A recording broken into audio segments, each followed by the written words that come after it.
2025년 피스티스 17번째 주제 살펴보고 있습니다. 믿음을 일으키는 말씀이란 주제로 살펴보는데요. 저희 교회가 이게 설교를 이렇게 한 타임에 주중에 한 번 이렇게 하는 게 아니고 계속 어떤 주제를 깊이 살펴보기 때문에 좀 주제적으로 주제를 계속 여러 타임 살펴보고 있기 때문에 또 살펴보면서 깊이 살펴보고 있기 때문에 아마 이렇게 연결되어서 들으셔야 또 좀 여러분에게 은혜가 될 텐데, 만약에 그렇지 못하면 유튜브에 다 올려져 있으니까 여러분 꼭 들으시고, 또 믿음의 말씀 이런 부분, 믿음을 일으키는 말씀 같은 경우, 지난주 말씀 같은 경우에는 여러분 꼭 들으시고 여러분 가까이 두시고, 또 그 말씀을 기반으로 해서 여러분 기도하실 때 도움을 받고, 또 그것 붙들고 기도하면 여러분 진짜로 믿음이 일으켜집니다. 그래서 믿음이 자라는 저와 여러분이 되길 주님의 이름으로 축복합니다. 네, 이번 주는 네 번째를 살펴볼 텐데요. 첫 번째, 우리 오직 믿음으로 드리는 기도만 응답받을 수 있다. 그럼 믿는 자가 되려면 어떻게 해야 되는가? 들어야 된다. 근데 모든 하나님의 말씀이 믿음을 주는 말씀인가? 그렇지 않다. 복음이라 하면 예수님에 대한 이야기인데, 그 복음을 들을 때 믿음이 자란다. 이렇게 나눴죠. 그렇게 하고 지난주에 당신도 믿음으로 기도할 수 있다. 복음을 기반으로 해서 어떻게 기도하는가? 복음을 기반으로 해서 우리가 하나님 앞에 기도하러 나아갈 때 무엇을 당당하게 구할 수 있고, 우리는 어떤 존재로 하나님 앞에 나아갈 수 있는지에 대한 이야기를 여러분하고 나눴어요. 근데 이 말씀은 이론적으로는 다 아는 말씀일 거예요. 그런데 문제는 실제적이지 않다는 게 문제죠, 우리 삶 가운데. 그래서 여러분 꼭 들어보시고 자주 들으시고, 여러분 가까이에 볼 수 있도록, 들을 수 있도록 자꾸 가까이에 두셔서, 우리가 하나님의 자녀임에도 불구하고 하나님 자녀 잡지 않게 살 때가 많잖아요. 그럴 때 그 말씀이 우리에게 믿음을 줍니다. 그 기도가 우리에게 믿음을 일으킵니다. 그럴 수 있다는 걸 믿으시고 꼭 들으시길 축복합니다. 자, 오늘 네 번째, 또 하나의 질문 앞에 우리 믿음을 일으키는 말씀을 나누면서 또 하나의 질문 앞에 우리가 서게 됩니다. 네 번째인데요. 믿음의 선한 싸움과 하나님의 전신갑주. 작은 첫 번째, 믿음의 선한 싸움. 디모데전서 6장 12절 말씀 우리 함께 읽어볼까요? 믿음의 선한 싸움을 싸우십시오. 영생을 얻으십시오. 하나님께서는 영생을 얻게 하시려고 그대를 부르셨고, 또 그대는 많은 증인들 앞에서 훌륭하게 신앙을 고백하였습니다. 여기 보면 믿음의 선한 싸움이라고 하는 말이 나오죠. 믿음의 말씀을 가르치는 분들, 그리고 믿음의 말씀에 대해서 나눌 때 진짜 중요하게 여기는 성구 중에 하나예요. 믿음의 선한 싸움을 싸워라, 영생을 얻어라. 너무너무 중요하게 다루는 말씀이에요. 그런데 여기에서 이 믿음의 선한 싸움 이 얘기를 할 때 어떤 학자들은, 또 어떤 목사님들은 어떻게 주장하냐면, 우리가 살면서 싸울 게 믿음의 싸움밖에 없다. 다른 건 싸울 필요 없다. 다 믿음의 싸움이다. 그렇게 주장해요. 우리가 앞에서 살펴봤죠? 하나님의 말씀 모두 다 믿음의 말씀이다. 그렇게 주장하시는 분들이 있다. 그런데 성경을 확인해 보니 다 그런 게 아니다. 믿음의 말씀은 복음이다. 복음을 전할 때 믿음의 말씀이기 때문에 믿음이 일어난다. 이렇게 살펴본 것처럼 이 말씀을 나누면서 어떤 목사님들과 학자들은 이렇게 말해요. 믿음의 선한 싸움, 그거는 우리가 싸워야 될, 믿는 자들이 싸워야 될 것은 이 믿음의 싸움뿐이다. 다른 싸움은 없다. 이렇게 주장하고, 또 책에서도 그렇게 주장하는 분들이 있어요. 먼저 T.L. 요스본 목사님은 믿음의 선한 싸움에 대해서 이렇게 말해요. 바울은 우리에게 믿음의 선한 싸움을 싸우라고 말했다. 이것이 바로 우리가 싸울 유일한 싸움이라 말하잖아요. 이것이 유일한 싸움이다. 유일한 싸움은 믿음의 싸움이다. 그것은 하나님께서 말씀하신 것을 믿기 위해 싸우는 것을 의미하고, 하나님 말씀에 위배되는 음성, 상상, 메시지, 환경, 개념, 거짓 선지자, 사실이나 허위의 다른 정보를 거부하는 것을 의미한다. 지금 T.A. 오스본 목사님도 우리가 싸울 싸움은 뭐뿐이다. 유일하게 싸움은 믿음의 싸움만 싸우면 된다. 이렇게 말하고 있어요. T.A. 오스본 목사님뿐만 아니라 케네스 해긴 목사님도 믿음에 관련된 책자들 너무 많이 보는 케네스 해긴 목사님이잖아요. 그 믿음의 유산 이런 책들도 있고, 여러 가지 모양의 믿음에 관련돼서 정말 좋은 책들이 많은 이 케네스 해긴 목사님도 이렇게 말해요. 믿음의 선한 싸움을 싸우라, 영생을 취하라. 이를 위하여 내가 부르심을 받았고 많은 증인 앞에서 선한 증언을 하였도다 라고 하는, 조금 전에 읽었던 이 말씀을 이야기하면서, 나는 당신 이 구절의 첫 단락을 특별히 유의해서 보시기를 바랍니다. 믿음의 선한 싸움을 싸우라. 신자가 싸우도록 부름받은 것은 유일한 싸움, 믿음의 싸움입니다. 이렇게 말해요. 신자가 싸울 것은 믿음의 싸움뿐이다. 이렇게 말하고 있는 거예요. 그래서 때때로 나는 사람들이 마귀와 싸우려고 한다는 말을 듣습니다. 하지만 나는 왜 그들이 그런 싸움을 하기 원하는지 이유를 모르겠습니다. 왜냐하면 그들은 마귀의 상대가 되지 않기 때문입니다. 게다가 예수님이 이미 우리를 위해서 마귀를 패배시키셨습니다. 예수님이 우리의 대리자이시고 그분의 구속사역을 통해서 사탄, 죽음, 지옥, 파멸을 패배시키셨습니다. 또 나는 사람들이 나는 죄와 싸울 것이다 라고 말하는 것도 들었습니다. 글쎄요, 나는 죄와 싸우지 않습니다. 나는 죄에 대한 치유를 설교할 것입니다. 죄와 싸우는 것은 아무 소용이 없습니다. 나는 죄에 대해 치유를 받았습니다. 예수님은 나의 치유이십니다. 예수님은 자신을 희생제물로 드림으로써 나의 죄를 없애주셨습니다. 그렇습니다. 신자가 싸우도록 부름받은 유일한 싸움은 믿음의 선한 싸움입니다. 그것은 믿음에 대한 싸움입니다. 왜냐하면 믿음의 선한 싸움을 싸우라고 성경이 말하고 있기 때문입니다. 여러분 어떠세요? 뭐가 맞는 것 같기도 하고 또 뭔가 또 아닌 것 같기도 하고 제 뉘앙스를 들으니 아닌 것 같기도 하고 믿음을 일으키는 말씀을 지난주까지 들으면서 분명히 하나님의 모든 말씀은 믿음의 말씀이라고 아니라고 했고 그랬으니 이것 또한 뭔가 믿음의 싸움이 유일하다고 말하는 것은 뉘앙스로 봐서 아닐 것만 같은데 또 이렇게 얘기하는 걸 들으니 또 맞는 것 같기도 하고 지난주에 복음을 배워서 죄에 대한 치유를 설교하고 나는 치유되었고 나는 죄에 대해 자유케 되었고 이러니 나는 싸울 게 없고 그러니 나는 믿음의 싸움만 하면 돼 라고 생각도 한편으로 좀 들고 그렇죠? 헷갈리죠? 정신을 바짝 차리셔야 됩니다. 그래서 이런 것 같기도 하고 저런 것 같기도 하고 하는 것들이 진짜 많죠. 그래서 주석을 봐도 한두 번만 보면 안 되고 여러 주석을 봐야 돼. 여러 주석을 보면 신기한 게 뭔지 아세요?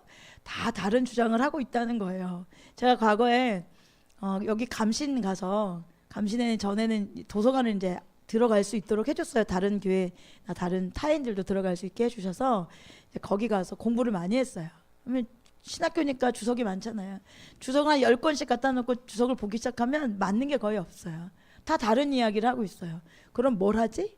주로 어떻게 하죠? 내 마음에 맞는 걸 잡죠. 내 마음에 맞는 거. 지금도 마찬가지예요. 지금 T.L. 오수영 목사님이나 케네스 해긴 목사님이나 똑같이 뭐라고 얘기하고 있죠? 믿음의 선한 싸움에 대한 이야기를 나누면서 우리가 유일하게 싸울 것은 믿음의 선한 싸움밖에 없습니다 라고 말하고 있어요. 가만히 들어보면 맞는 것 같기도 하고 틀린 것 같기도 하죠.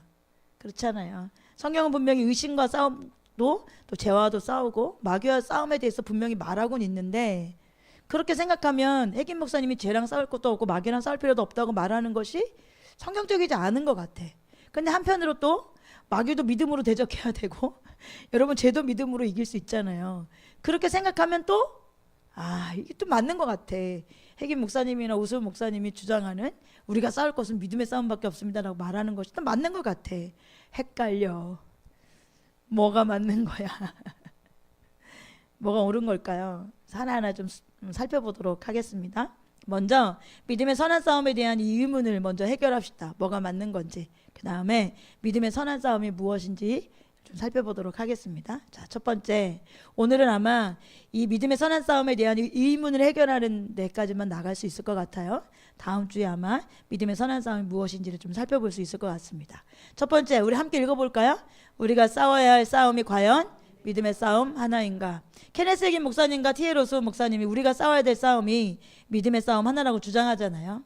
그리고 심소는 디모데전서 6장 12절 그 이야기 우리가 아까 읽어본 그 말씀에 대해서 이렇게 말해요. 이 말은 믿음이라는 경계에서 이기기 위해 온갖 노력을 다 기울일 것을 권고하는 것이다. 이렇게 말해요. 또 존 라일 목사님도 이렇게 말해요. 참 기독교 신앙은 믿음의 싸움이다. 기독교의 싸움은 이 세상의 싸움과 전혀 다르다. 그 싸움은 튼튼한 팔, 날카로운 시선, 빨리 달리는 발에 의존하지 않는다. 그것은 육신의 무기로 싸우는 것이 아니라 영적 무기로 싸우는 싸움이다. 믿음은 승리가 회전하는 돌적이다. 이 싸움에서의 성공은 오로지 믿음에 달려있다. 계속해서 이렇게 말해요. 그는 자기가 범한 죄, 자기의 연약한 마음, 유혹하는 세상, 바삐 활동하는 마귀를 본다. 만일 그것들만 본다면 그는 틀림없이 낙심할 것이다. 그러나 그는 동시에 강하신 구세주, 중재하시는 구세주, 우리를 긍휼히 여기시는 구세주, 그의 보혈, 그의 의, 그의 영원한 제사장직을 보며 이 모든 것이 자기의 것이라고 믿는다. 여러분 복음 이야기하면서 이거 다 우리 거라고 들었잖아요. 그렇죠? 그는 예수를 보고 자기의 짐을 모두 그에게 맡긴다. 그리고 예수를 보기 때문에 즐겁게 싸우며 계속하며 자기를 사랑하시는 이로 말미암아 넉넉히 이길 것이라고 확신한다. 그리스도의 현존과 기꺼이 도와주시리라고 하는 것에 대한 생생한 믿음은 그리스도의 군사가 성공적으로 싸우는 비밀이다. 기독교인은 자기 믿음의 정도에 따라서 잘 싸우거나 잘못 싸우며 전진하거나 격퇴를 당하며 승리하거나 패배한다. 여러분 지금 이야기하는 말씀들을 보면 여기도 분명히 믿음의 싸움이고 오직 믿음의 싸움뿐이다. 죄와의 싸움도 믿음에 달려있고 뭐 이렇게 얘기하는 거, 여러분 복음에 대해서 복음을 믿으면 그 복음이 우리 가운데 일하셔서 그 복음이 말미암아 우리 죄를 이기게 하고 그 복음을 말미암아 우리가 마귀도 이기게 하고 귀신도 내쫓게 하고 병도 고치는 역사가 일어나잖아요. 그렇게 말하고 있어요. 그러니까 어느 편으로는 이거 맞는 말이다, 한편으로는 맞아요. 실제로 우리는 믿음으로 죄와 싸우고 실제로 우리는 마귀도 우리 믿음으로 선포하고 예수 그리스도 이름으로 떠나가게 되는 거잖아요. 그런데 자세히 들여다보면 맞는 것 같지만 옳은 주장은 아닙니다. 무조건 믿음의 싸움만 있다, 모든 것이 믿음의 싸움, 우리가 싸울 것은 유일하게 믿음의 싸움이다 라고 성경은 말하고 있지 않아요. 성경 구절을 몇 가지를 살펴보면서 성경에서 진짜 믿음의 싸움 그것만 하라고 유일하다고 말하고 있는지 아니면 우리가 싸워야 할 것들이 또 다른 것들이 있는지 확인해 보도록 하겠습니다. 첫 번째 히브리서 12장 4절, 작은 첫 번째로 히브리서 12장 4절, 여러분은 죄와 맞서 싸우지만 아직 피를 흘리기까지 대항한 일은 없습니다. 신자가 싸워야 될 것 중에 뭐가 있다고 말하는 거예요. 지금 성경은 히브리서 12장 4절에 여러분은 이렇게 말해요. 우리에게 하는 얘기예요. 뭐가 싸워야 됩니다? 죄와 맞서서 싸워야 합니다. 근데 어떻게까지 싸우라는 거예요? 피 흘리기까지 싸워야 되는데 피 흘리기까지 싸우는 일이 거의 없다, 이렇게 말하고 있는 거예요. 여러분 우리는 죄와의 싸움을 보죠. 히브리서 기자가 죄와 싸우되 피 흘리기까지 싸워야 된다 이렇게 말했잖아요. 그런데 지금 우리 앞에 살펴본 것처럼 T.L. 로스 목사님이라든지 케네스 여기 목사님이라든지 이 부분을 놓고 주석하는 주석가들의 주장에 우리가 싸울 것은 오직 믿음의 싸움이다 라고 말했다면 지금 히브리서 12장 4절에도 뭐라고 얘기해야 되는 게 맞냐면 여러분은 죄와 맞서 싸우지만 오직 믿음으로 대항하십시오, 믿음으로 싸우십시오 라고 해야 되잖아요. 근데 그렇게 말하지 않죠. 뭐라고 말해요? 아직 피를 흘리기까지 싸운 일이 없다 이렇게 말하고 있는 거예요. 그러니까 결국 이 얘기는 뭐예요? 여러분 죄와 싸워야 합니다. 여러분 죄와 싸우십시오. 그런데 믿음으로 싸우는 것이 아니라 뭘로요? 피 흘리기까지 싸워야 한다는 거예요. 피 흘리기까지 싸워라. 여러분 이 말씀은 마태복음 5장 27절 말씀을 30절까지 말씀, 그리고 누가 마가복음 이 뒤에서 말씀하시는 성경 구절을 다 떠오르게 해요. 여러분 한번 읽어봅시다. 마태복음 5장 27절, 간음하지 말아라 하고 말한 것을 너희는 들었다. 그러나 나는 너희에게 말한다. 여자를 보고 음욕을 품는 사람은 이미 마음으로 그 여자를 범하였다. 내 오른눈이 너로 하여금 죄를 짓게 하거든 빼서 내버려라. 신체의 한 부분을 잃는 것이 온몸이 지옥에 던져지는 것보다 더 낫다. 또 내 오른손이 너로 하여금 죄를 짓게 하거든 찍어서 내버려라. 신체의 한 부분을 잃는 것이 온몸이 지옥에 던져지는 것보다, 여러분 지금 히브리서 12장 4절에 뭐라고 그랬어요? 죄와 맞서 싸우되 피 흘리기까지 싸워라 이렇게 말씀하고 있잖아요. 근데 지금 마태복음 지금 읽었던 5장은 우리에게 죄에 대한 이야기를 하고 있는 거예요. 음욕을 품거든 간음하지 말아라고 말하면서 음욕을 품거든 죄짓거든 어떻게 하라는 거예요? 너 오른손이 죄짓거든 어떻게 하래? 빼내. 신체 한 부분이 너희가 죄짓거든 오른손이 죄짓거든 어떻게 하래요? 찍어버려. 신체의 한 부분을 잃고 팔 없이 다리 없이 천국 가는 게 나라고 말할 정도로 말한다면 이 부분은 지금 얼만큼 죄와 싸우되 우리가 피 흘리기까지 싸워야 하는 부분에 대해서 동일한 강도로 말하고 있는 거죠. 너 눈이 죄를 범하거든 눈을 빼버려 이렇게까지 말하고 있는 거잖아요. 여러분 마가복음 9장 43절도 말씀 한번 읽어봅시다. 내 눈이 너를 죄짓게 하거든 그것을 찍어버려라. 내가 두 손을 가지고 지옥에 곧 그 꺼지지 않는 불 속에 들어가는 것보다 차라리 한 손을 잃은 채로 생명에 들어가는 것이 낫다. 내 발이 너를 죄짓게 하거든 그것을 찍어버려라. 내가 두 발을 가지고 지옥에 들어가는 것보다 차라리 한 발을 잃었으나 생명에 들어가는 것이 낫다. 또 내 눈이 너를 죄짓게 하거든 그것을 빼어버려라. 내가 두 눈을 가지고 지옥에 들어가는 것보다 차라리 한 눈으로 하나님의 나라에 들어가는 것이 낫다. 여러분 골로새서 3장 5절 6절 읽어봅시다. 그러므로 땅에 속한 지체의 일들 곧 음행과 더러움과 정욕과 악한 욕망과 탐욕을 죽이십시오. 탐욕은 우상 숭배입니다. 이런 것들 때문에 순종하지 않는 자들에게 하나님의 진노가 뭐합니다? 내립니다. 그래서 뭐 하라는 거예요? 진노가 내리니까 음행과 더러움과 정욕과 악한 욕망과 탐욕을 뭐 하라? 죽여라. 지금 읽었던 말씀은 죄와 피 흘리기까지 싸우는 것. 여러분 이 말씀은 지금 하나님께서 그리고 예수님께서 이 말씀을 하실 때 여러분 이 말씀은 우리에게 과연 믿는 것 하나 믿기만 하면 이것이 가능해. 그러니까 너는 믿기만 해. 믿기만 하면 믿음의 싸움만 하면 돼 라고 말하는 거하고는 다른 내용이잖아요. 여러분 죄를 이겨보려고 노력하다가 끝내는 게 아니에요. 여러분 성경은 죄를 이기기 위해서는 눈도 빼버려라. 죄를 이기기 위해서는 팔도 잘라버려라. 죄를 이기기 위해서는 다리도 잘라버려라. 여러분 이렇게 말하고 있잖아요. 그러니까 단순히 믿음을 강하게 갖기만 하면 돼 라고 말하는 게 아니에요. 여러분 성경은 믿음 외에도 결단 그리고 인내 그리고 죄의 유혹을 일으킬 수 있는 장소 또는 사람 또는 도구를 멀리해야 하는 것이 우리에게 주어진 몫이에요. 우리가 여러분 일단 음욕이 불타올라서 자꾸 매체 보고 그러면 여러분 눈을 안 되겠어 눈 뽑아버려야지 이렇게 하기 전에 매체를 끊는 것도 우리가 해야 할 일이잖아요. 과격하게 뽑아버렸어. 그러니까 나 오늘 또 이 비디오를 통해서 내가 또 하나님 앞에 올바르지 않은 죄를 지었어. 그러니까 뽑아버려야지. 내 팔이 도둑질을 했어. 잘라버려야지. 이러기 전에 우리가 해야 될 부분들도 있잖아요. 뭐예요? 믿습니다. 이렇게 하는 게 아니잖아요. 나를 그렇게 인도하는 장소, 내가 왜 그렇게 넘어지는지, 그렇게 될 때 내 마음은 어떤지, 또 그렇게 자꾸 나를 부릴 듯 하는 사람이 있는가, 어떤 매체가 있는가. 여러분 그렇다면 뭐 하는 것부터 시작되어야 되는 거예요. 그것들 것과 멀어지는 것부터 하는 거죠. 골로새 3장 5절에 땅에 있는 지체를 죽이라고 말한 이것도 여러분 믿음을 의미하는 건 아니잖아요. 사도 바울이 다른 곳에서 영으로서 몸의 행실을 죽이면 살리라 라고 했으니까 그것은 육신을 따르지 않고 영을 따라 행하는 것을 말하는 거거든요.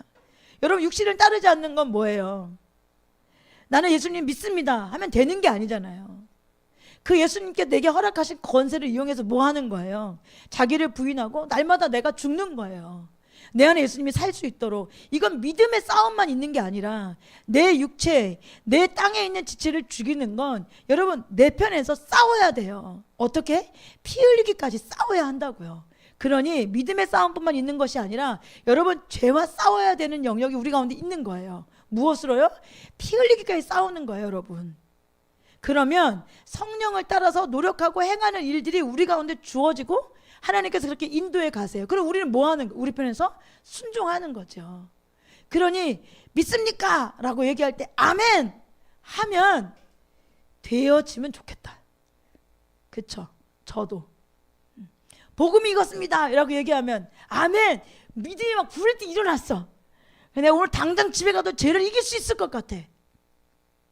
근데 집에 가면 여전히 그 자리, 여전히 묵은 자리, 여전히 매체, 여전히 사람, 여전히 나를 죄로 이끌어가는 여전히 그 자리로 다시 돌아가면서 내가 믿습니다 해가지고 되는 문제가 아니잖아요. 분명히 성경은 너가 그거 죽여야 돼. 땅에 있는 지체를 죽여야 돼. 음행과 더러움과 정욕과 악한 욕망과 탐욕을 죽여야 돼. 믿으면 됩니다. 믿습니다. 아멘 하고 되는 일이 아니에요. 여러분 이것은 갈라디아서에서 말하는 육체의 소욕을 따르지 않고 성령을 따라 행해야 되는 것과 일맥상통하는 말씀이에요. 그러니까 우리는 육신의 소욕을 제어해야 돼. 우리가 싸워야 돼요, 여러분. 그런데 우리가 싸울 때 누가 도와주신다? 성령님이 도와주신다. 그리고 마땅히 도와달라고 하나님 앞에 우리는 요구할 수 있다 없다? 있다. 왜? 하나님의 자녀니까. 그때 내가 갖고 있는 복음이 발휘하는 거지. 내 안에 복음도 없고 또 이론만 가득하면서 생각에 나는 싸울 마음도 없고 죄를 안 짓고 싶은 마음도 없고 하나님 기쁨 되고 싶은 마음도 없으면서 믿습니다. 믿으면 되니까 믿습니다. 아멘 아멘 아멘 이런다고 되는 문제가 아닙니다. 그러니까 우리가 싸울 것은 유일한 싸움은 믿음의 싸움이라고 말하는 것은 어느 정도는 성경인 것 같지만 자세히 들어가 보면 성경적이진 않습니다. 우리 죄와 싸워야 됩니다. 창세기 4장 7절에 내가 올바른 일을 하였다면 어찌하여 얼굴빛이 달라지느냐. 내가 올바르지 못한 일을 하였으니 제가 너의 문에 도사리고 앉아서 너를 지배하려고 한다. 너는 그 죄를 뭐 해야 돼? 우리가 다스려야 돼요, 여러분. 내가 하는 거예요. 내가 죄를 다스리는 거예요, 여러분. 내가 선택하는 거예요. 그런데 우리는 잘 못해. 그래서 성령님께 은혜를 구하는 거예요. 성령님, 저 죄를 다스릴 수 도와주세요. 성령님, 제가 이 죄에서 나오고 싶어요. 저를 좀 용서해 주세요. 불쌍히 여겨주세요. 그리고 나올 수 있도록 도와주세요. 하고 뭐 하는 거예요? 매체가 나를 계속 죄 가운데 가게 한다면 매체를 끊고, 사람이 나를 계속 넘어지게 한다면 그 사람을 멀리하고, 장소가 매일 나에게 그런 걸 준다면 장소를 멀리하고, 그런 결단이 우리 가운데 있어야 되는 거죠. 어느 때까지 싸워야 된다? 피 흘리기까지 싸워야 된다. 마태복음 16장 24절 읽어볼까요? 그때 예수께서는 제자들에게 말씀하셨다. 누구든지 나를 따라오거든 자기를 부인하고 제 십자가를 지고 나를 따라오너라. 십자가 지고 자기 부인하고 가는 거예요. 누가요? 내가요. 믿으면 됐지 이게 아니에요, 여러분. 그 믿음이 진짜라면, 그 복음이 진짜라면 우리는 죄와 싸웁니다. 피 흘리기까지 싸웁니다. 베드로전서 2장 11절 사랑하는 여러분, 나는 나그네와 거류민 같은 여러분에게 권합니다. 영혼을 거슬려 싸우는 육체적 정욕을 뭐 하십시오? 멀리 하십시오. 우리가 멀리 해야 되는 거야. 멀리 하십시오. 이외에도 성경은 디모데전서 6장 11절에 피하라, 디모데전서 4장 7절에 경건에 이르도록 내 자신을 연단하라, 누가복음 21장 36절에 항상 기도하며 깨어있으라 라고 하는 믿음이 아니라 적극적으로 싸움을 요구하는 말씀들이 너무너무 많아요. 그러니까 우리가 싸워야 할 싸움은 절대 믿음의 싸움 하나만 있는 것이 아닙니다.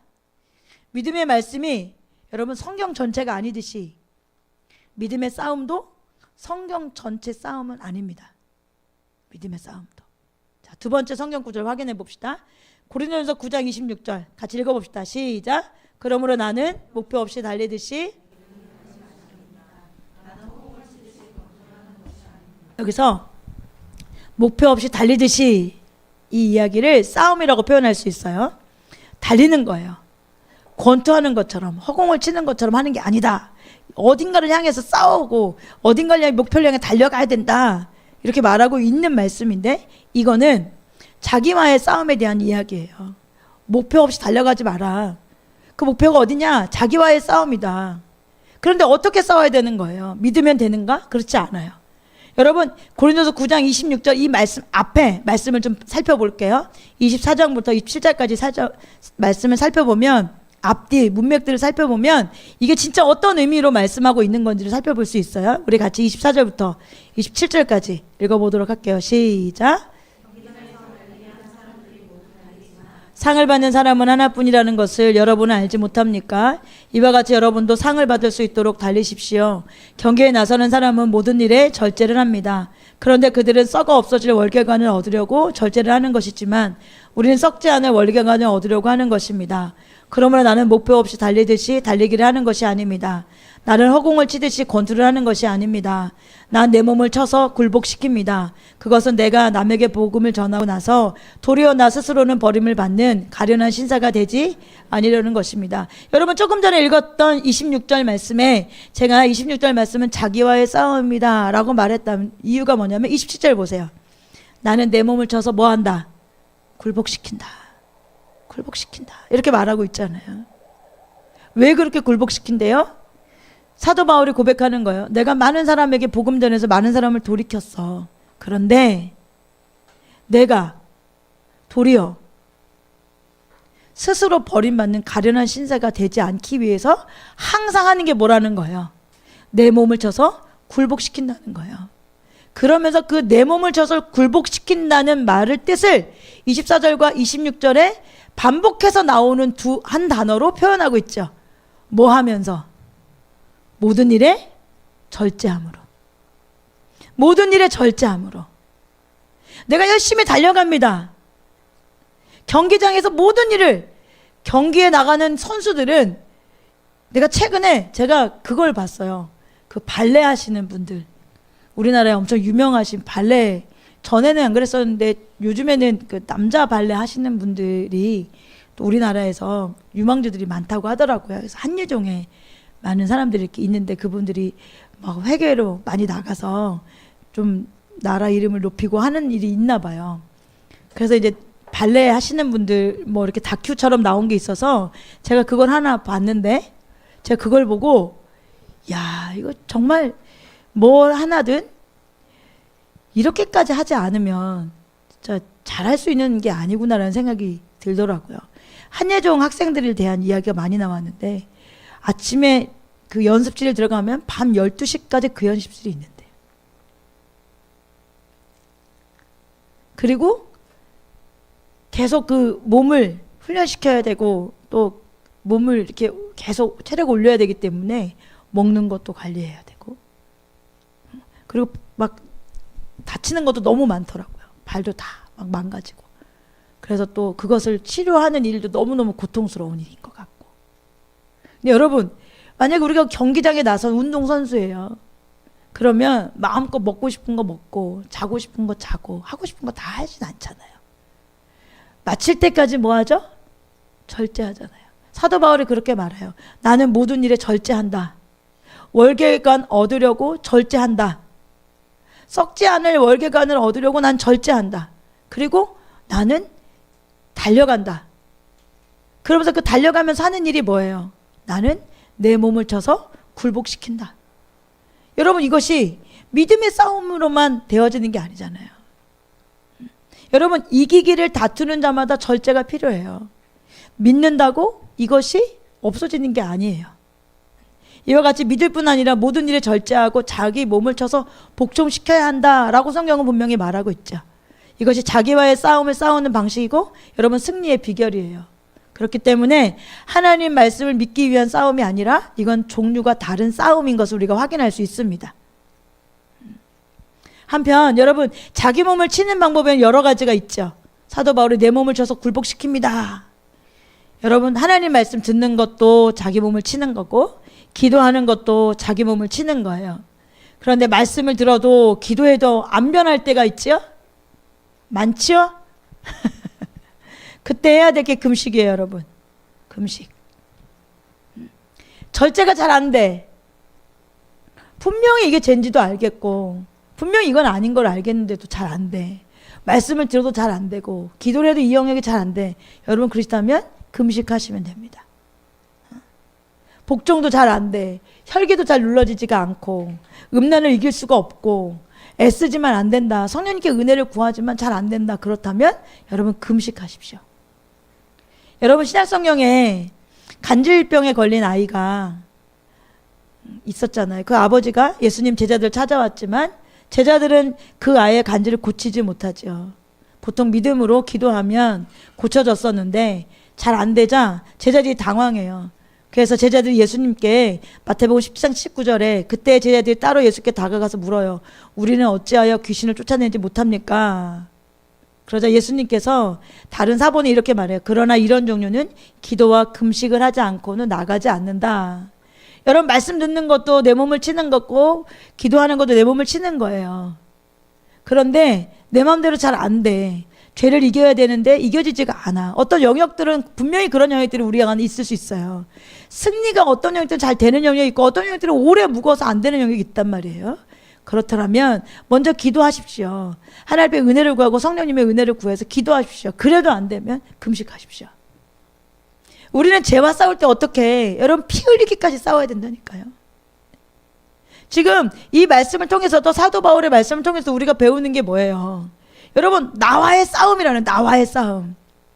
내가 하나님 나라를 향하여 지금 경주하고 있는 자들이에요. 나는 절제해야 돼. 이 세상에 살면서 다 누리고 다 가지고 다 겸응하고 다 맛보고 살 수 없어. 왜? 죄일 수 있거든요. 죄의 영역이 너무 많거든요. 절제하며 살아야 돼요. 그런데 그게 잘 안 돼. 반드시 절제하며 내 몸을 쳐서 굴복시키는 싸움 우리는 해야 한다고 말씀하심에도 불구하고 잘 안 된다면 뭐 하는 거예요, 여러분?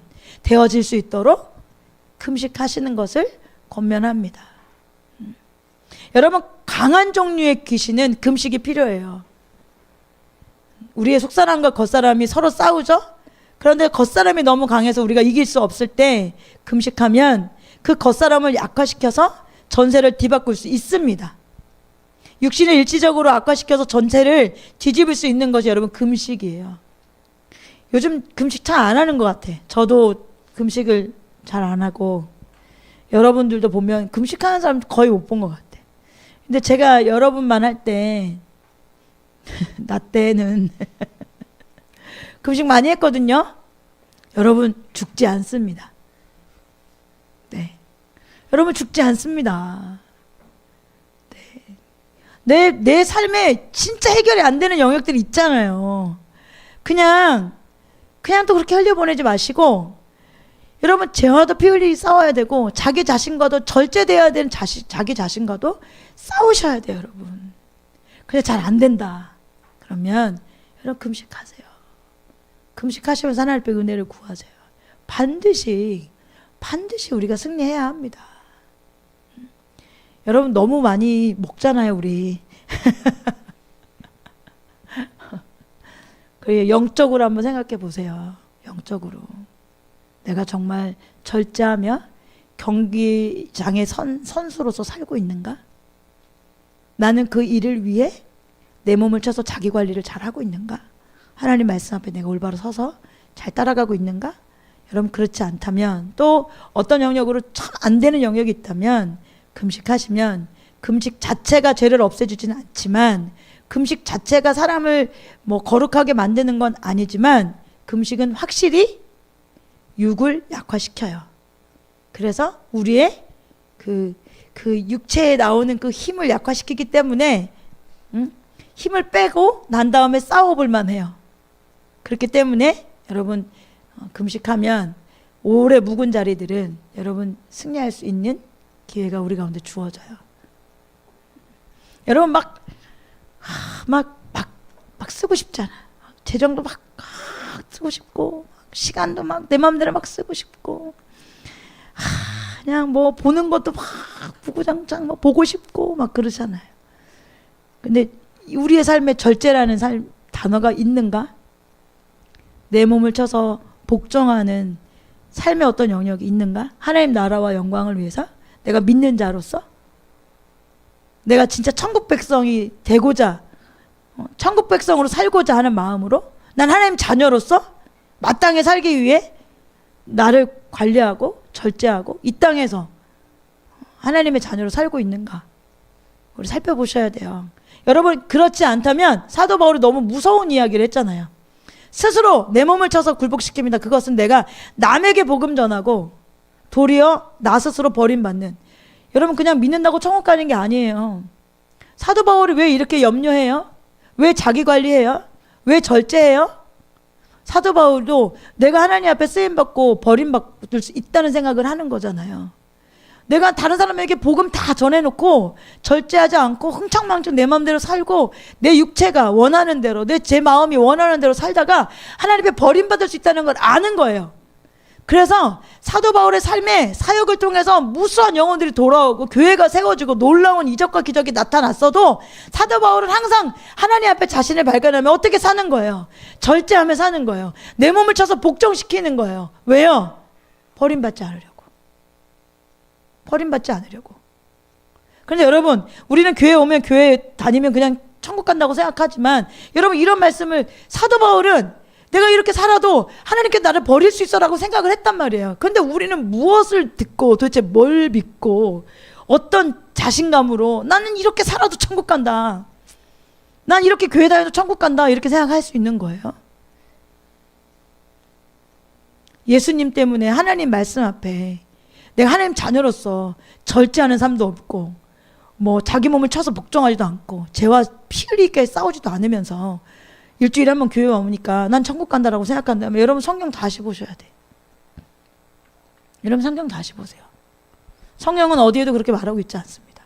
사도 바울이 이렇게 말할 정도였어요. 사도 바울이 자신을 보고 끝까지 달려갈 길을 끝까지 마치기까지, 내가 끝까지 마치기까지 깨어 있었던 거잖아요. 내 몸을 쳐서 난 지금 잘하고 있는가? 내가 지금 하나님 뜻대로 살고 있는가? 내 삶이 지금 하나님 뜻대로 되어지고 있는가? 나는 지금 하나님 앞에 나 자신을 쳐서 복종하고 죄 없이 정말 하나님 앞에 회개하고 돌이켜서 하나님을 살고 있는가? 여러분 그걸 날마다 확인했다고 하잖아요. 그런데 우리는 어떻게 했어요, 여러분? 우리는 어떻게 했어요? 성경은 믿음의 싸움만 있다고 말하지 않습니다. 자기와의 싸움도 있다 말하고 있어요. 자기와의 싸움. 절제하며 하나님 나라를 이룰 수 있는 저와 여러분이 되어질 수 있도록 여러분 나 자신을 쳐서 복종시키는 은혜가 저와 여러분 모두 가운데 있길 주님의 이름으로 축복합니다. 세 번째 에베소 6장 12절 말씀 함께 읽어봅시다. 시작. 우리의 싸움은 인간을 적대자로 상대하는 것이 아니라 통치자들과 권세자들과 이 어두운 세계의 지배자들과 하늘에 있는 악한 영들을 상대로 하는 것입니다. 여기에 또 영적인 씨름, 싸움 이런 게 기록되어져 있죠. 우리의 싸움은 이렇게 되어 있어요. 근데 이 싸움이 단지 믿음의 싸움은 아니죠. 뭐 이렇게 어렵지 않아요. 이어지는 말씀 보면 돼요.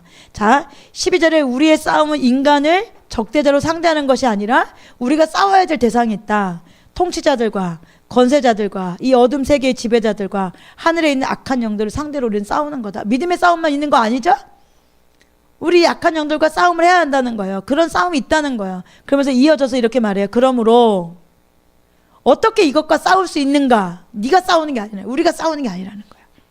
하나님 말씀은 이렇게 해라. 그러고 난 다음에 어떻게 해야 되는지 다 가르쳐 주세요. 너희가 싸울 것은 이런 악한 영들을 상대로 싸우는 거야. 근데 그 악한 영들과 싸우려면 어떻게 싸워야 되냐? 이어서 이렇게 말해요. 그러므로 하나님이 주시는 무기로 완전히 무장하십시오. 그래야 싸울 수 있다는 거예요. 하나님이 주시는 무기로 완전히 무장하십시오. 그래야만 여러분이 악한 나라 이 적대자들을 대항할 수 있고 모든 일을 끝낸 뒤에 설 수 있을 것입니다. 그러므로 여러분은 진리의 허리띠로 이 완전 무장을 어떻게 하는지도 진짜 자세하게 설명해 주는 거예요.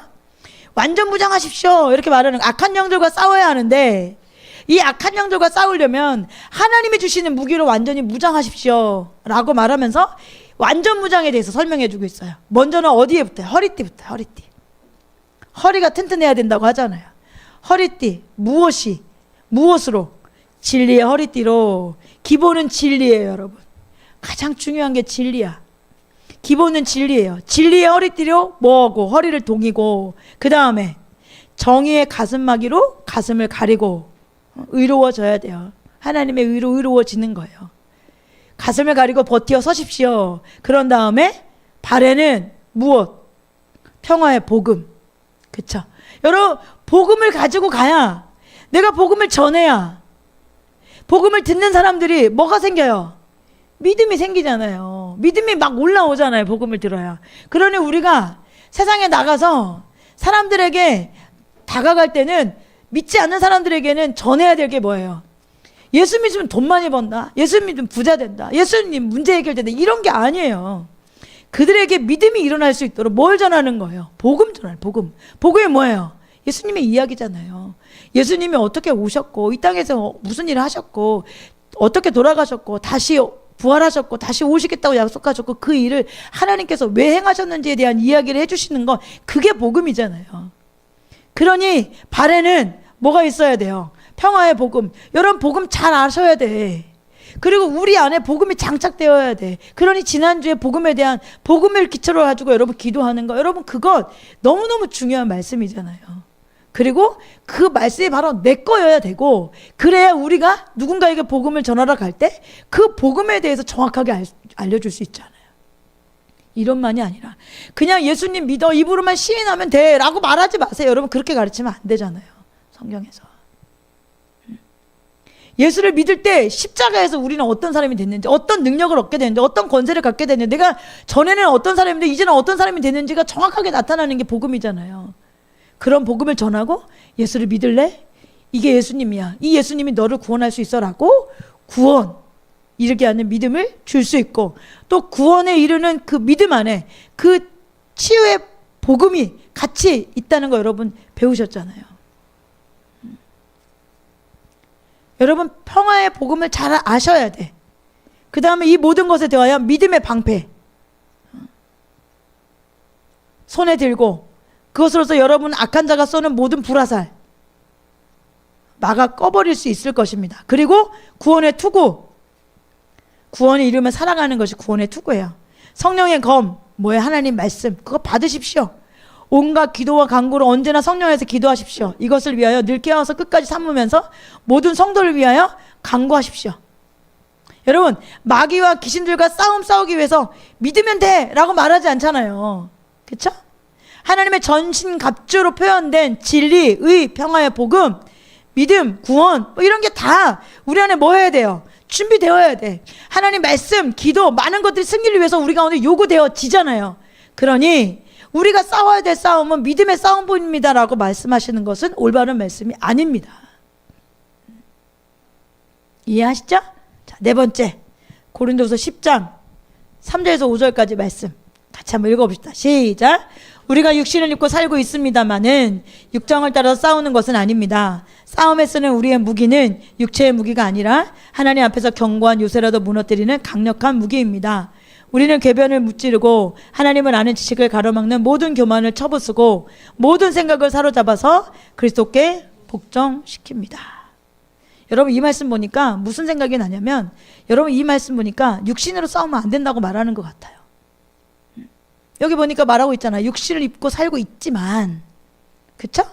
우리 육신의 몸을 입고 있어요. 그런데 육정을 따라서, 육신을 따라서 싸우면 안 됩니다. 이렇게 말하고 있어요. 여러분 영적인 건 뭐라 싸워야 되죠? 영적인 건 영적으로 싸우는 거예요. 그래서 그 육신의 몸을 입고 있지만 우리는 영적인 싸움을 하기 때문에 그 싸움에 쓰는 우리의 무기는 육체의 무기가 아니라는 거예요. 어떤 무기예요? 하나님을 아는 지식을 가로막는 모든 교만을 쳐부수고 모든 생각을 사로잡아 그렇게 복종시키는, 궤변을 무찌르는 그런 영적인 싸움은 영적인 걸로 싸워야 된다고 말씀하고 있어요. 우리가 어떤 문제를 당했을 때, 어떤 문제를 맞닥뜨렸을 때 여러분 우리는 어떻게 생각하세요?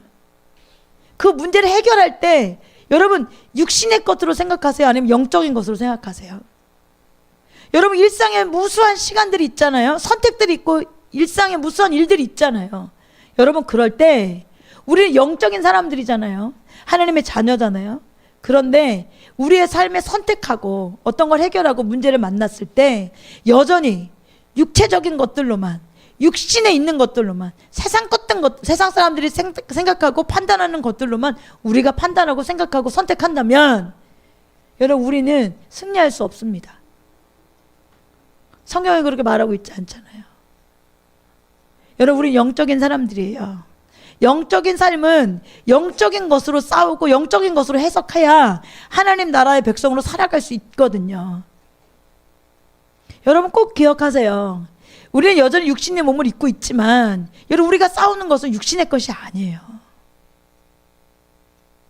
그러니 우리가 하나님 앞에 해야 될 게 뭐예요? 궤변을 무찌르세요. 세상 사람들 이렇게 말해. 세상 사람들 이렇게 생각해. 나는 지금까지 이렇게 살아왔어. 이렇게 말하지 마세요, 여러분. 여러분, 나는 지금까지 배웠어. 내가 경험한 것은 이거야. 그러니까 이렇게 될 거라고 하나님을 아는 지식을 가로막는 교만이라고요, 그것이. 내가 경험해 봤어. 내 생각은 이래. 난 이렇게 하고 싶어. 여러분, 그런 모든 육체적인 내 경험에서 온, 육에서 살면서 체득되었던 것들, 여러분 그것을 모두 사로잡아서 어떻게 해요?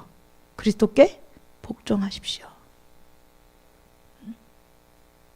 스캇 하프만 목사님은 하나님의 능력에 대해서 이렇게 말해요. 의미상 그것은 성령의 능력의 표현이다. 19세기 가장 위대한 신학자죠. 찰스 하지는 이 구절에 대해서 이렇게 말해요. 이 구절에서 육체대로 싸운다는 것은 주로 인간적인 무기를 가지고 인간적인 자원을 의지하여 싸우는 것임을 입증하고 있다. 바울이 싸우고 있는 싸움에서 그가 가지고 있는 확신은 자기 자신이나 인간적인 이성이나 논쟁 또는 웅변력이나 관계와 경영에 근거한 것이 아니라 오로지 하나님의 초자연적인 힘에 근거한 것이었다. 여러분, 매일매일의 삶에 내가 지금까지 가졌던 어떤 이론들, 내가 지금까지 사람들은 그렇게 말해, 사람들은 그렇게 살아, 여러분 이렇게 말하면서 선택되어진 그 길들, 여러분 그걸로는 여러분 승리할 수 없는 삶입니다.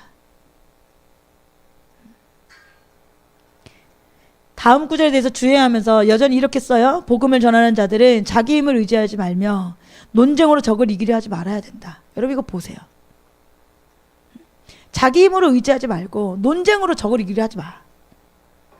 그들은 철학자가 되어서도 아니고 복음을 철학으로 바꾸어서도 아니 됩니다. 그러니까 여러분 막 논쟁할 필요 없어.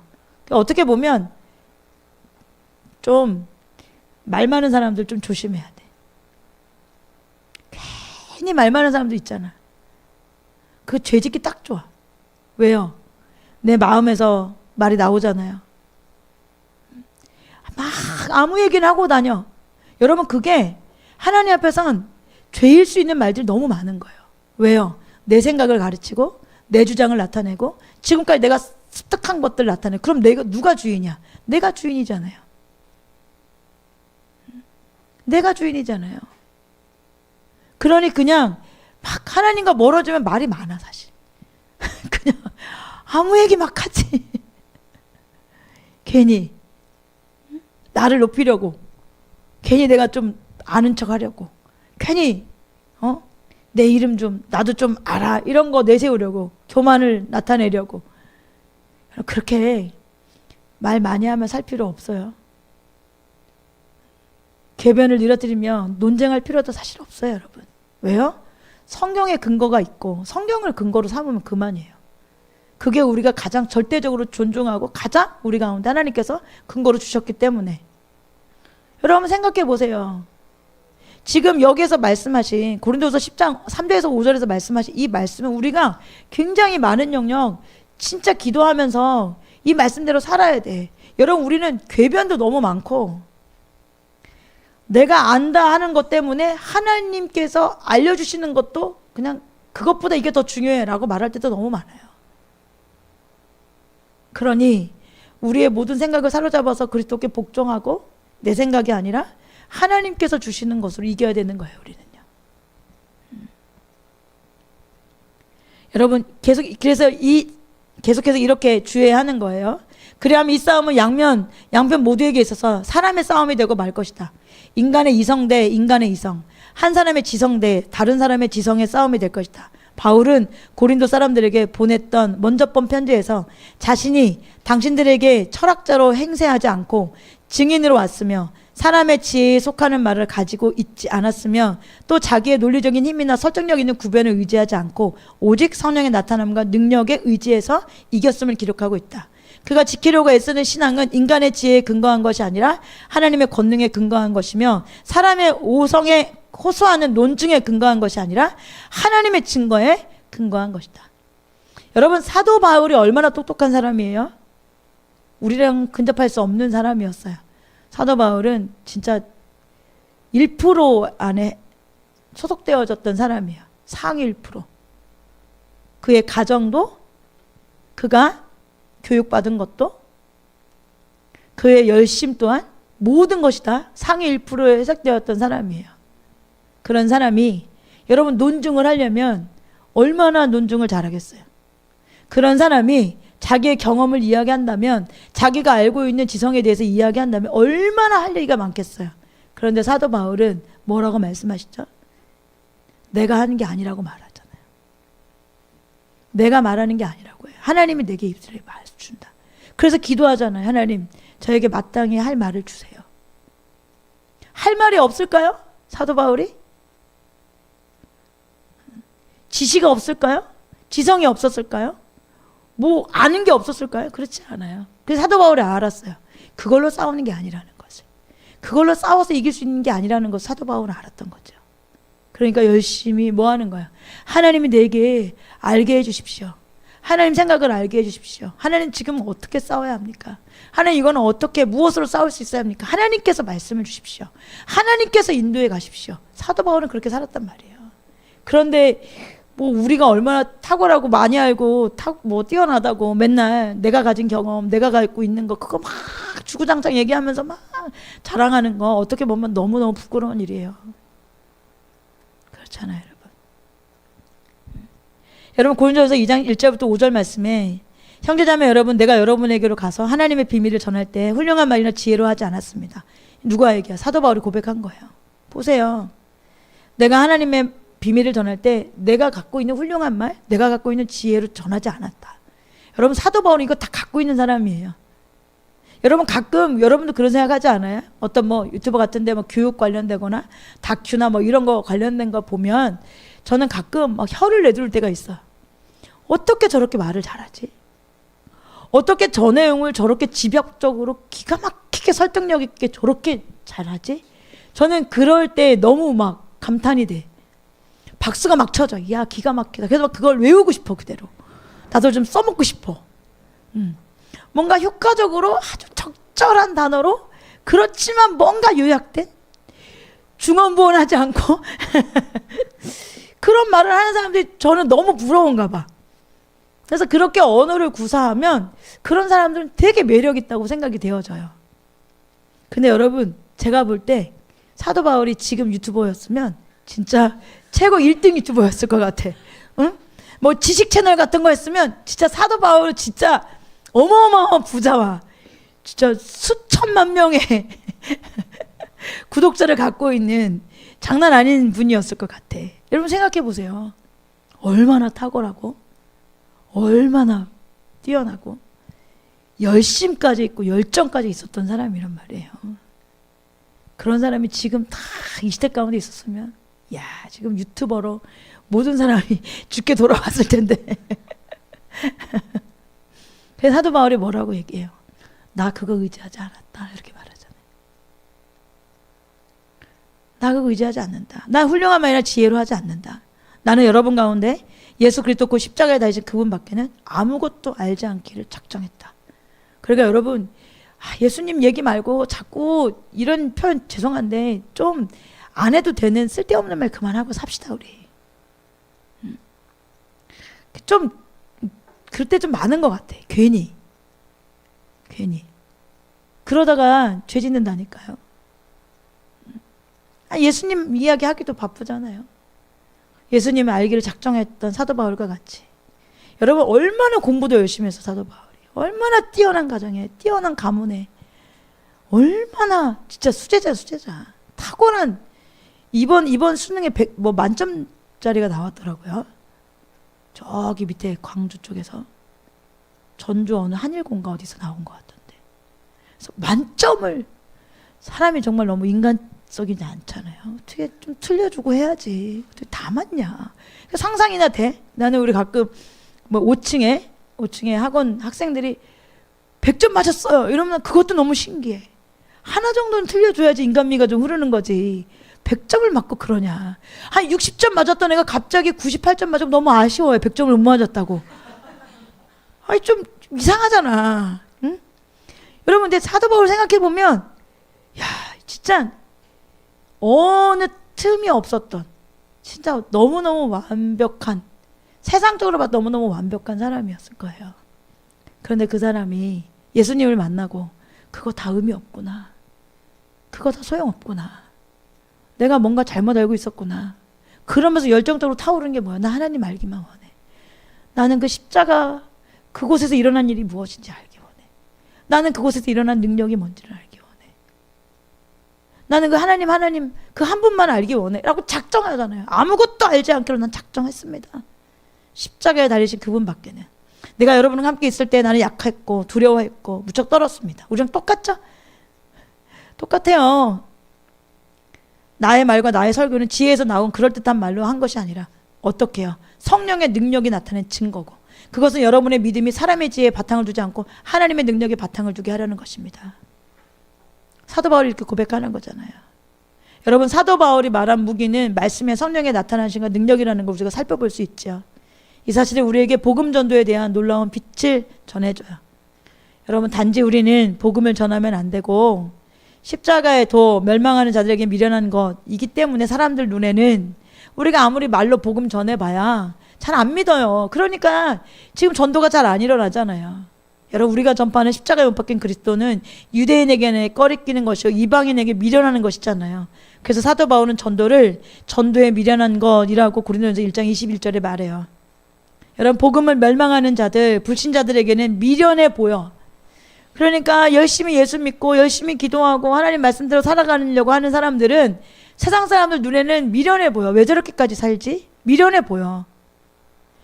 혼적인 것이 아니라 영적인 거기 때문에 영이 죽은 불신자들은 여러분 진리가 미련한 것처럼 보여요. 십자가가 미련한 것처럼 보여요.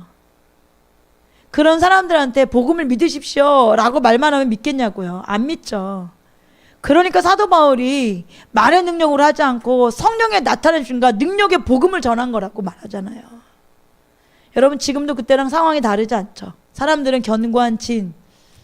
최근에 보니까 우리 전에 있던 선교회 목사님이 한 분이 세계관을 막 하루 일주일 내내 강의하던데 잘 모르겠어요 저는 이제.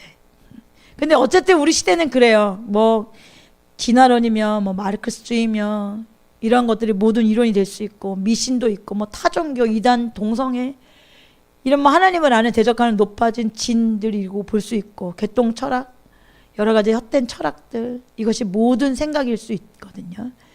너무 많죠. 우리를 유혹하게 넘어뜨리기 위한 너무 많아. 그럼 뭐 세계관만 알아볼 게 아니라 뭐 미신 타종교도 알아봐야 되고 이단도 뭔지 알아봐야 되고 동성애도 뭔지 알아봐야 되고 헛된 철학은 무엇인지 다 알아봐야 되잖아요. 그러니 여러분 하나님은 그래서 우리에게 성경만 주신 거예요. 야 성경만 잘 알면 능히 이길 수 있어 이렇게 말씀하고 계신데 제가 오늘 아침에 아이들이 기다리고 말씀 나누면서 얘들아 너희는 분별력이 있어야 돼. 그랬더니 분별력이 뭐냐? 그래서 분별력은 우리는 보통 분별력이 있어야 돼 그러면 거기서 멈추잖아요. 근데 그 다음에 아이들은 그게 뭐예요? 이렇게 질문하거든요. 분별력은 일단 쉽게 맞는지 틀린지 알 수 있는 거. 근데 뭐에 맞는지 틀린지 알아야 되냐면 성경에 맞는지 틀린지 알아야 돼. 그러면 성경을 봐야겠어? 안 봐야겠어? 봐야겠대. 여러분 우리가 아무리 진화론을 연구하고 마르크스주의를 연구하고 뭐 이단에 대해 연구하고 동성애에 대해 연구하고 헛된 철학들에 대해 연구해. 연구해도 끝은 없어요. 근데 하나님은 무엇을 우리에게 기준으로 주셨어요? 성경을 우리에게 기준으로 주셨잖아요. 기준 앞에 딱 세워지면 기준과 안 맞으면 다 버리면 돼. 기준과 안 맞으면 그거는 우리 가운데 어떤 거예요? 모든 이론일 수 있고 여러분 모든 생각일 수 있고 하나님을 아주 대적해서 높아진 것일 수 있어요. 그건 굳이 신경 쓸 필요 없어. 여러분 세상은 그런데 이런 걸로 가득 차 있어요. 교회 안에서도 지금 이런 것들을 가르쳐야 될 정도로 우리 안에 세계관이 하나님의 기독교적인 세계관이 아니라 세상에서 물질 만능주의 힘이 진행해가고 보는 것이 전부라고 가르치는 학교 때부터 그렇게 계속 가르쳤기 때문에 이제는 진짜 보이지 않는 가치관에 대한 싸움이 맞아요. 그럼에도 불구하고 그런 사람들에겐 복음이 말로만 전하는 복음은 그런 사람이 그냥 미련할 뿐이에요. 우둔할 뿐이에요. 그래서 우리 가운데는 무엇이 있어야 돼요? 성령의 나타나심과 능력이 동반되어야 돼요. 그런데 복음을 들으면 믿음이 생긴다고 그랬잖아요. 근데 그 복음 안에는 어떤 믿음이 함께 있다? 치유받을 만한 믿음이 함께 있다. 그래서 복음이 전해지면 치유가 함께 일어나야 됩니다. 여러분 그래서 우리가 삼중사역하는 교회가 되기를 기도하고 열망하는 거고 저와 여러분이 전파하고 가르치고 치유하는 자들로 성경에 근거한 교회로 세워지고 성경에 근거한 일들이 우리 교회 가운데 일어날 수 있도록 여러분 구하시고 저와 여러분에게 그 기름 부음이 확장되어질 수 있도록 여러분 은혜를 구하시는 저와 여러분 되길 주님의 이름으로 축복합니다. 왜냐하면 여러분 복음을 전하는 확증이 될 수 있어요. 이것이 그 말씀이 확증이 되어야 되기 때문에 더 이상 말로만 복음 전한다고 되어지지 않아요. 여러분, 하나님의 능력에 의해서 기적을 볼 때 여리고성이 무너지듯이 사람 속에 있었던 견고한 진들이, 그리고 견고한 이론들이, 하나님을 아는 대적을 해서 높아진 모든 생각들이 여러분 무너지게 되어져요. 그 결과 빠르게 그리스도께 굴복할 수 있고, 그렇기 때문에 우리는 말과 지혜의 아름다운 것이 아니라 바울처럼 성령의 나타나심과 능력으로 복음을 전해야 하는 거지요. 여러분, 이것이 우리가 싸워야 될 싸움 중에 하나입니다. 우리가 싸워야 할 싸움 중에 하나가 전도예요. 전도. 이 싸움을 각종 성령의 은사와 능력으로 해야 되는 거예요. 믿음의 싸움이 전부가 아닙니다. 성경은 여러분 통째로 믿어야 돼요. 어느 한 구절을 갖다가 그 구절을 전부 삼으면 위험해. 한두 구절만 가지고 교리를 끌어내거나 한두 구절 가지고 그것이 전부인 것처럼 말하는 건 위험해요. 성경은 모든 구절을 조화시켜야 됩니다. 성경의 모든 구절이 서로 모순되지 않고 조화를 이루도록 해석해야 합니다. 그렇지 않으면 치우치게 되고, 그렇지 않으면 미혹을 당하게 됩니다. 여러분, 성경은 믿음의 싸움만 이야기하고 있지 않지요? 죄와도 피 흘리기까지 싸워라 이렇게 말하고 있죠. 자기와도, 자기 자신과도 어떻게 끝까지 승리할 때까지 싸워라 이렇게 말하고 있죠. 또 영적인 싸움은 영적인 싸움으로 해야 한다 이렇게 말하고 있죠. 사도 바울의 말씀을 통하여서 우리가 전도할 때 우리의 무기가 무엇인지, 우리가 싸워야 될 대상 무엇인지, 그래서 우리가 복음을 전할 때 성령의 능력과 성령의 힘으로 하는 거다. 성령의 나타나심으로 그들에게 복음이, 말씀의 확증을 주는 싸움이 우리 가운데 필요하다 이렇게 말씀하고 있죠. 여러분, 힘껏 싸우시는 저와 여러분 되길 주님의 이름으로 축복합니다. 여러분, 그냥 맹 놓고 아무렇지도 않게 살아가는 게 복음을 믿고 예수를 믿는 게 아니에요. 여러분 시작하셨잖아요. 교회 안에 들어오셨고 복음을 알고 예수님을 알고 사랑하기로 시작하셨잖아요. 그러면 여러분 각기 수준은 다를 수 있겠지만 끝까지 이 길의 완수를 하셔야 됩니다. 그래야 천국 갈 수 있는 거예요. 그런데 그 완주 가운데, 우리 그 삶 가운데 필요하고 반드시 있는 것이 뭐다? 싸움이다. 그러니까 좋은 게 좋은 거야 라고 생각하는 사람은 올바른 생각이 아니에요. 잘 싸우세요. 잘 싸우세요. 영적인 것도 여러분 싸우는 거예요. 여러분 반드시 싸우고 싶지 않겠어요? 하나님 기뻐하시지 않는다면 죄랑 싸우고 싶지 않아요. 내 자신이 매일 죄 가운데 있다면, 하나님 기뻐하시지 않는 삶 가운데 살고 있다면, 절제하고 있지 않다면 여러분 절제하는 삶으로 살아가고 싶잖아요. 귀신이 막 나의 삶에 막 휘청휘청하면 에휴 그래 너도 살아야지, 귀신아 너도 살아야지, 그러니 내 한편 너도 가져가라 이렇게 하지 않잖아요. 반드시 싸워 이기고 싶잖아요. 여러분 하나님 편에 선 사람이라면 싸웁니다. 근데 그것이 믿음의 싸움만 있는 것이 아닙니다. 여러 종류의 싸움이 있다라고 성경은 우리의 가운데 말씀하고 있습니다. 싸워 승리합시다. 아멘. 끝까지 이악 물고 피 흘리기까지 싸웁시다. 아멘. 그리고 사모합시다. 하나님의 성령의 나타나심, 은혜를 사모하세요. 그래서 하나님 이 땅에 복음이 미련해 보이는 자들에게 그 말씀의 확증을 나타내서 그들이 주께 돌이키고 주께 항복되어질 수 있도록 은혜를 베풀어 주옵소서. 저와 여러분이 사용되어지길 주님의 이름으로 축복합니다. 아멘.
sits on the throne.